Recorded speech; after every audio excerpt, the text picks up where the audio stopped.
What's up, everybody? Week 10, Flex or Fade, where Ethan and myself pick a player and we say, hey, we're going to use them maybe more than the other or more than the field will. More recent weeks, we've pivoted really to guys that we like, but we're not as high as them as the others. So not a full flex or not a full fade necessarily. But this week, Quinshon Judkins, we talked about in the pod at least. There are tons of running back options. So we kind of wanted to take a look at two guys and dig into it. So Quinshon Judkins for me is a guy I'm all over. I think price wise, he's not that at the top end, which is a nice thing, obviously, in this slate of options. But I think, like, for me, at least at the beginning, it was all about not liking Judkins as much because of how we started the season.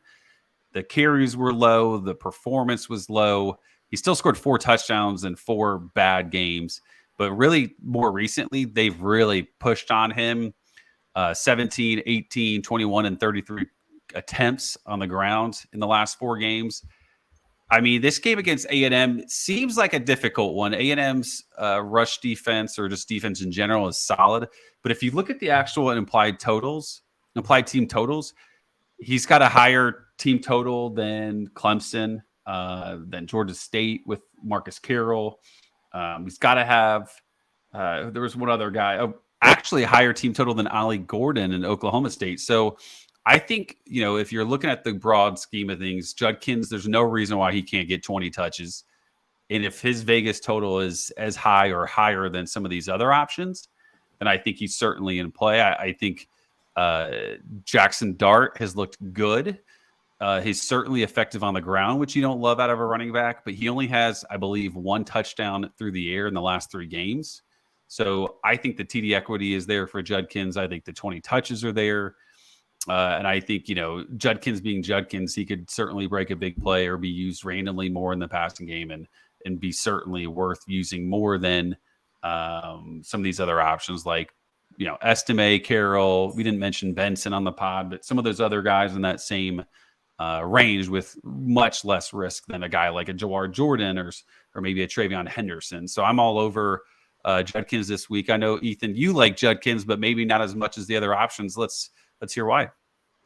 Yeah, I think there's a really good point there. And the fact that he's on a favorite as opposed to 2 of those guys you mentioned in Marcus Carroll, and you mentioned somebody else too. I think it was Ollie Gordon being the other 2 guys that are kind of around that same price point.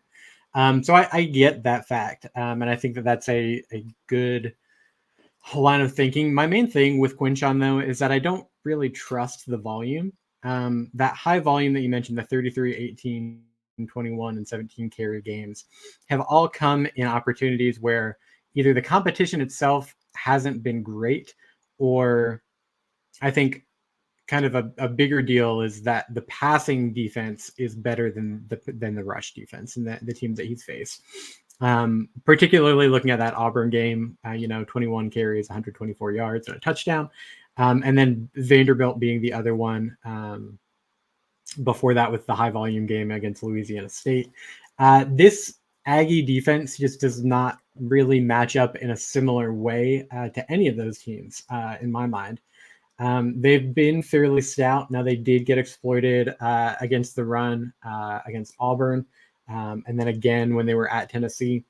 So they have been susceptible, but you see teams like Arkansas, Alabama, South Carolina, teams who I think have decent running games and try and lean on them when they can, getting shut down. Arkansas had 42 rushing yards. Alabama had 23 rushing yards.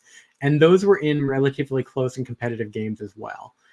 So looking at this Ole Miss game, I think the game in general is going to be decided by the way the Aggies defense performs.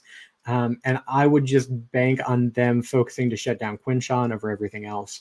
So that's really kind of the situational component to it. And then, like I said, it's really a situation with Ole Miss not.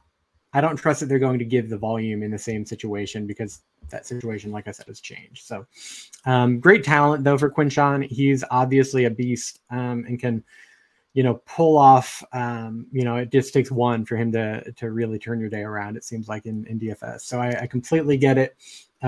We'll have another running back that we'll discuss here this week as well, and Marcus Carroll, that Kay and I will give our thoughts on. But in the meantime, if there is any comments, concerns, if you're vocal and you are hotty toddy till you die and want to tell me why I'm wrong on Quinshon, definitely hit us up on Twitter. Let us know in the C2C Discord.